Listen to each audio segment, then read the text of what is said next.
Why, hi and hello there. My name is Doyle Sargent. I'm a freshman at Bloom Carroll High School, and the title of my project is Does Tube Amplification Naturally Have Higher Bass Frequencies when Compared to Others? Now, you may be asking yourself, what exactly are tubes? So, vacuum tubes, or valves as they're known across seas, are glass cylinders that control the strength of electric currents being sent through something. And while these may seem something of the past, they have now been replaced with their new and improved, I'd like to think of as the brother, um, a transistor, which instead of having the glass cylinders that are huge, now they've been replaced by a circuit. These transistors have almost replaced everything that once contained a tube, such as your refrigerators, your televisions, your telephones, your radios, and even now, everything has transistors, even to your cell phones and your computers. Um, and the only thing that really now has tubes in it still are amplifiers. And you may be asking yourself, why would they still have tubes? Because obviously, like I said, transistors rarely if ever go bad. They're super reliable, and really, no matter how much you push it, especially in the preamp, um, it doesn't distort. It'll take something else in the amplifier itself to really get that distortion. But it itself does not distort; it just increases in volume. Tubes, on the other hand, are super fragile, being of glass, a very pricey endeavor, just from maintenance to just tubes and everything like that. But oftentimes they're super hard to take care of and even operate. And sometimes they're very faulty and things like that, and they can go bad quickly and things like that. But they've became sort of a royalty in the guitar community and audio community as well, with personal stereos and things like that, because people say that it produces a warm tone or a pleasant tone. And when you do push it, unlike transistors, some people like that more subtle distortion that it gives off, where it just kind of barely creeps up. They call it a tube distortion. And this statement right here of that it's better and it gives a warmer tone often comes from the fact that it's what some of our idols used on some of your favorite records and things like that. That it just kind of became a thing you want to sought after is that tube sound.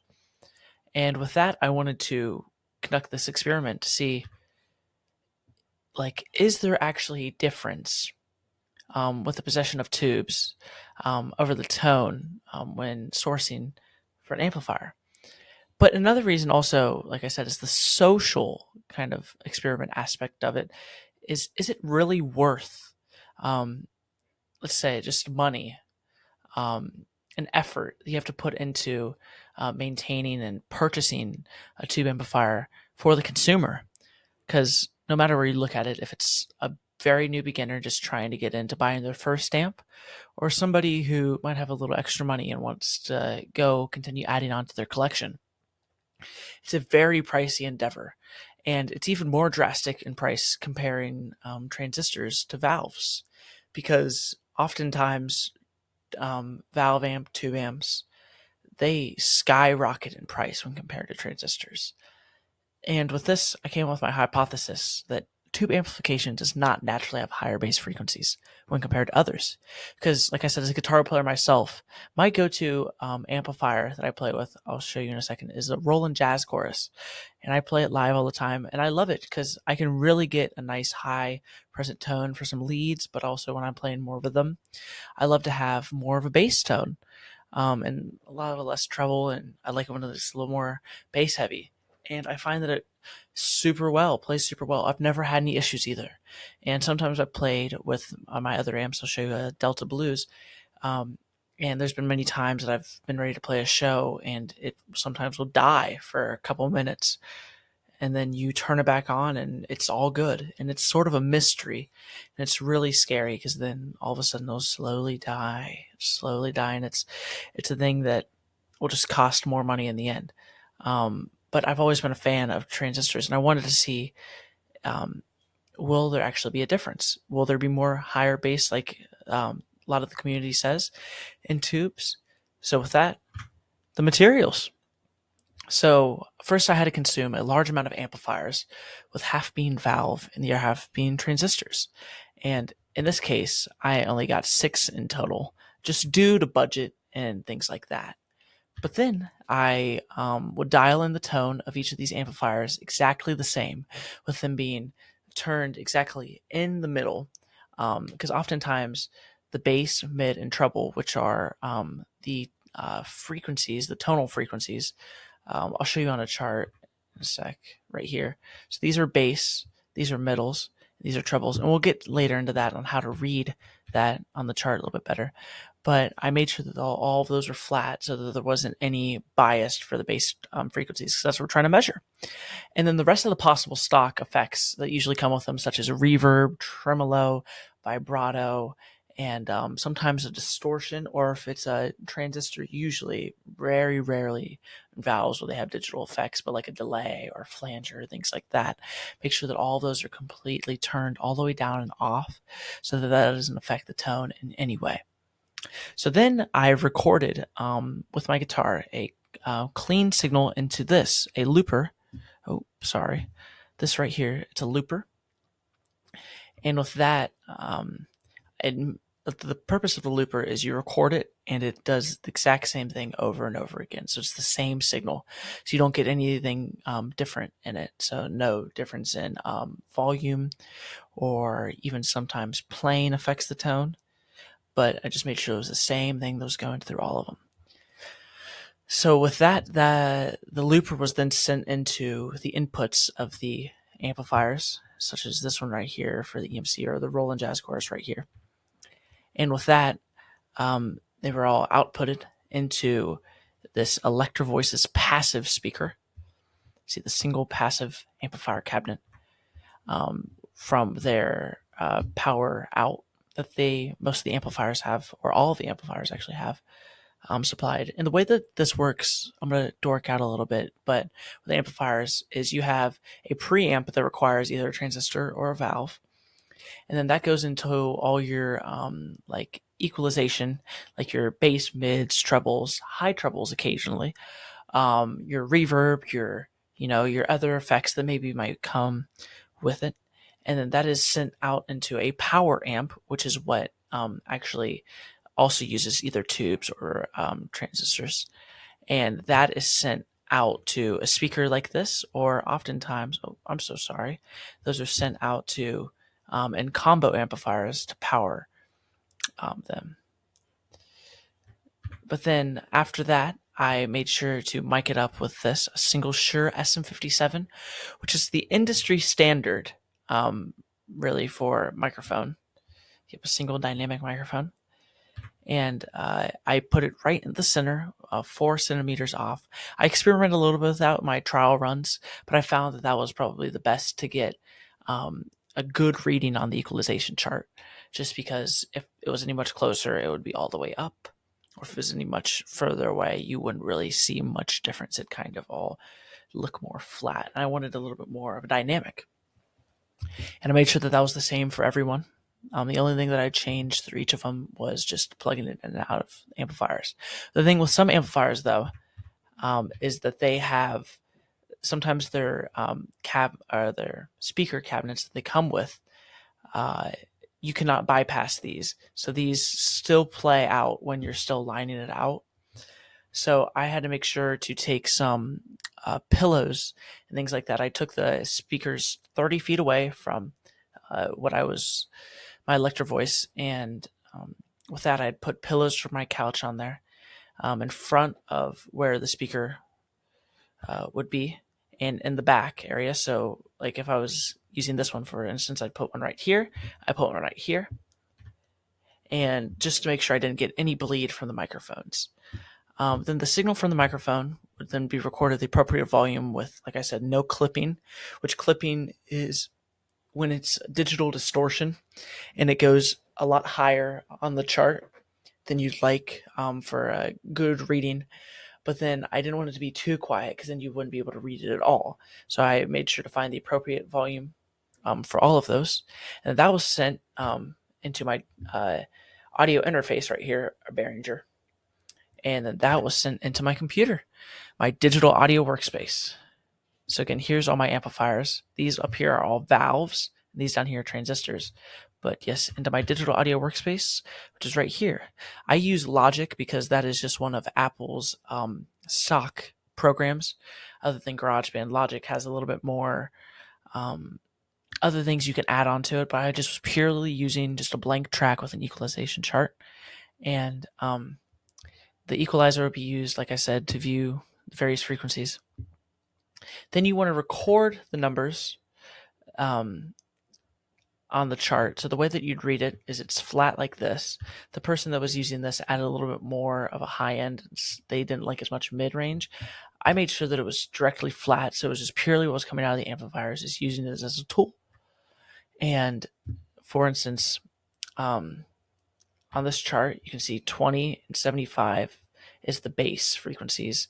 And then this is kind of where it's getting to the mids. The 100 is kind of in the bass still. This is kind of like the transitioning zone, along with the 1000 to 40 right here. But then up here, that's all your highs.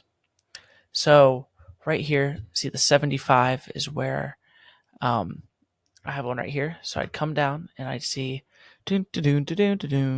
okay, it's right about a 46, you'd say. There you go. So I'd plug that into my chart. 46 right here. And I did that for every 2 measures on my chart over here. And so here's measure 2, measure 4, measure 6, measure 8. Sorry, I'm short on time, so I might speed through this a little bit. Then measure 10. And then I compiled all of those into a single chart. And while this chart may look a little bit different compared to the other ones, it may also be seeming like it's a little bit harder to read, but I'll explain it to you guys. So the way that this works is on a chart, you see it goes from 30 down to 60, and then up at 0 is peaking, and that is digital distortion all the way up here. Because sometimes if it's all the way up here, it's a very bad distortion. Unlike valves where it's they like the subtle distortion, this one is just to the point where it's totally like 8-bit kind of thing. So down at 60 is completely quiet, or near quiet. You can still hear some tonals, but if it's anything lower than 60, it's basically inaudible. So the way that I did with this is the decibel levels.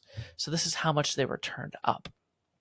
So this is how much levels they turned up on the chart, or with the volume. So I marked it on the charts. So valves, say at 75 was 49. So down here it would hit at 49, and I would subtract 49 from 60, and I got 11. So then that would be the 11 peak. So that you can see it kind of in a way that it grows a little more instead of it coming down from here, because it's a really awkward way to look at a chart. So that leads me to my conclusion, where I came up with a conclusion that my hypothesis was both supported and unsupported at certain times. And let me further explain this. The transistors, as you can see at the 20 hertz, which again, this is bass right here. This is the lowest bass right here. Lowest bass frequency you can possibly get. Transistors at 20 hertz were peaking over top of valves. But then at 75 hertz, valves came over top of transistors. Okay. And then here's what really shocked me, is right where we're transitioning to mids, they were both set equally. And with this conclusion, I'm still in shock and still kind of confused on what exactly it was that contributed to this. And for that, I still have yet to know. And some obstacles, of course, I said, were cost of amplifiers, location of equipment, and my learning errors such as mic placement and things like that. And those I all had to learn, such as I did in my basement, which didn't have much sound quality or soundproofing, but we got past that and moved on. Into the future, I'd love to figure out some other factors that contributed to tone, such as speaker size, amount of speakers, speakers wattage, improve all my materials, so maybe get into a nicer professional studio with some extra help, because I did this all by myself. I can get like a studio assistant, that would be very beneficial. And I'd also love to go into the social experiment, which is something such as seeing if I can show different people who preach more about how they like more of the, I'm going to go over time, I'm so sorry. um, who kind of preach that they like more of the bass heavy um, frequencies of a tube amplifier, see if I can kind of almost trick them, not really trick, but see if I can kind of convince them to like a transistor, or see if it's really more of the mentality that valve and tube amps are superior when compared to transistors, because that's a lot of what the industry is. And with that, I'd like to conclude my presentation of this. And since I do have some extra time, I'm going to go back to the obstacles. So the obstacles that I came across is the cost of amplifiers and putting on this experiment. Because the fact is it's very expensive to consume a large amount of amplifiers with such the small amount of time that I had in a very controlled area. Um, and because they range from the price range of $300 to $500 for the ones that I was using. But if I could get into, say, nicer boutique amps that were more of the $1,000 range, you might be able to see a little bit more change. And that I would like to know. Location of experiment, like I said, I was downstairs in my basement for the test run, and it was not great because you could hear like creaks in the floors upstairs and extra reverb just around.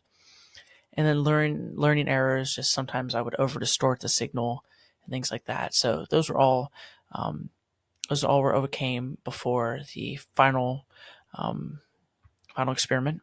But yes, I would love to most definitely continue on this probably during my junior year when I take AP bio. But thank you so much again for listening to my presentation. And that concludes it. And I hope you have a wonderful day. Thank you.